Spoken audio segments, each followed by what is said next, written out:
Bonjour à chacun.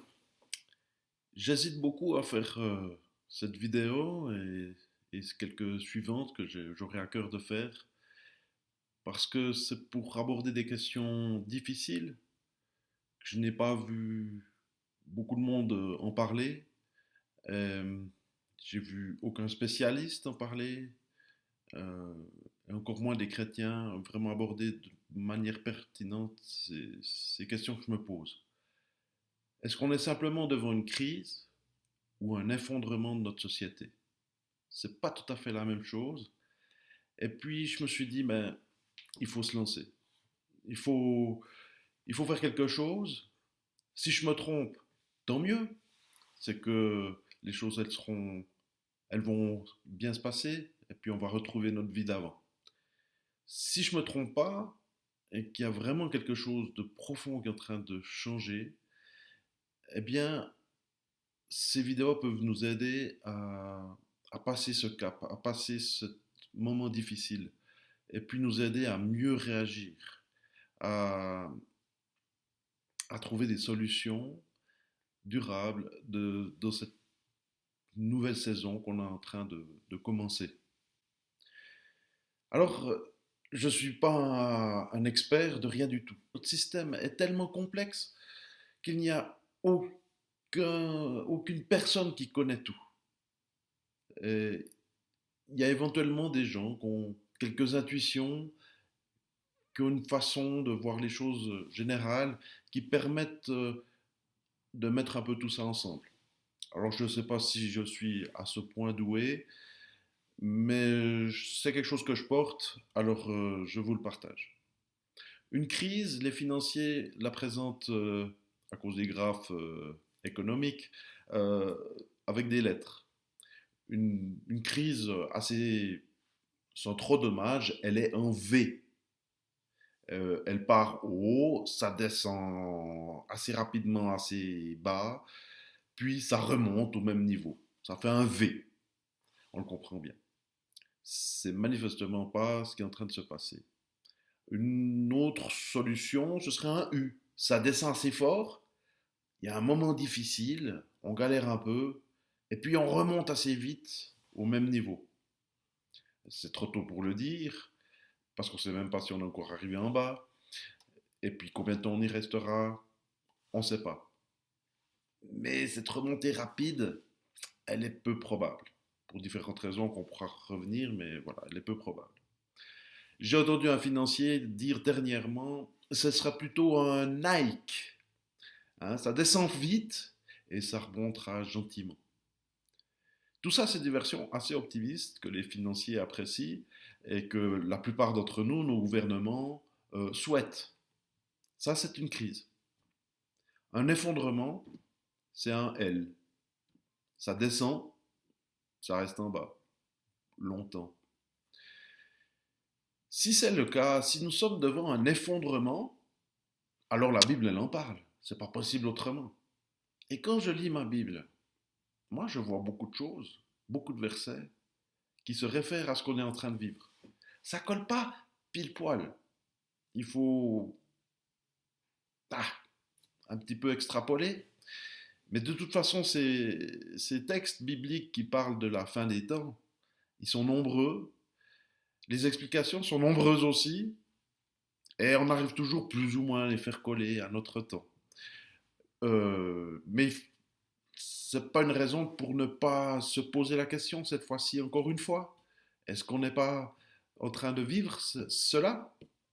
Et si c'est le cas, bah regardons ensemble, échangeons, on peut avoir des commentaires, vous pouvez réagir à ces vidéos, et puis on verra si ce que vous en pensez. Moi j'aime bien l'échange, j'aime bien réfléchir ça à plusieurs.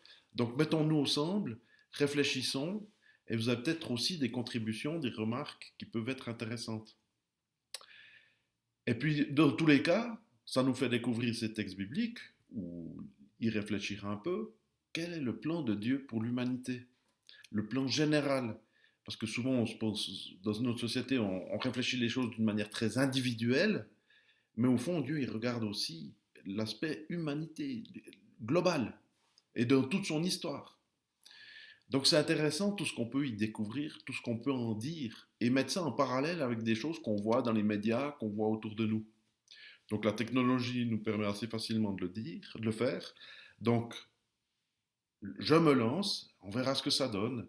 Et puis, je verrai bien si vous êtes intéressé ou pas, parce que la technologie compte les vues. Et puis, rien que ça, on verra bien aussi par vos retours, vos commentaires, si c'est à propos ou non. Donc, c'est sûr que ça peut faire peur de parler de tout ça. Et des fois, on aimerait mettre de côté ces réflexions et faire comme si tout va bien. Mais je pense qu'un homme averti en vaut deux, un homme préparé en vaut quatre. C'est un vieux dicton que j'ai entendu dans une autre vidéo d'ailleurs. Euh, c'est comment on peut se préparer à ça? Eh bien, en essayant d'évaluer, d'analyser la situation. Tout le monde n'aime pas faire ça. J'ai un ami qui ce matin me disait, ben moi je n'écoute plus les nouvelles parce que ouais, c'est trop quoi. Je n'arrive plus à m'y repérer, puis j'y passe tout mon temps, c'est pas constructif.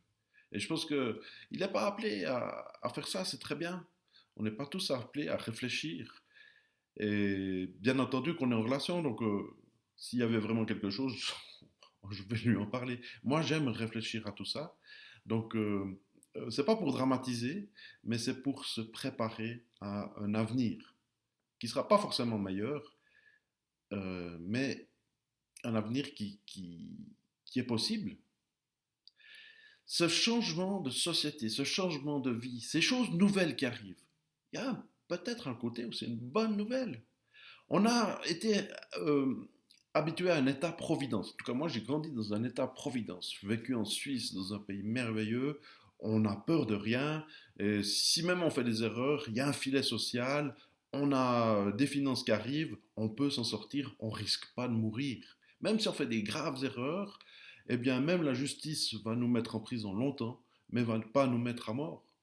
Donc on a peu de violence, on a peu de conflits, on n'a pas connu de guerre depuis je ne sais plus combien de temps. Ouais, je connais pas assez mon histoire de mon pays, bon, enfin, passons. Euh, et voilà que on peut en oublier de compter sur Dieu. Parce que tout vient de Dieu, tout dépend de lui. Et quand on a un état-providence qui pourvoit à tout, bah, Dieu, ça devient un accessoire, un truc sympa, son hobby. Mais Dieu veut pas être notre hobby. Il veut être notre Dieu, notre Seigneur, celui qui est en tout premier. Alors, ce changement, cet effondrement, si on le vit de cette manière-là, c'est aussi une occasion de se raccrocher à Dieu, notre espérance, notre salut, notre Dieu, notre Seigneur, celui qui dirige nos vies.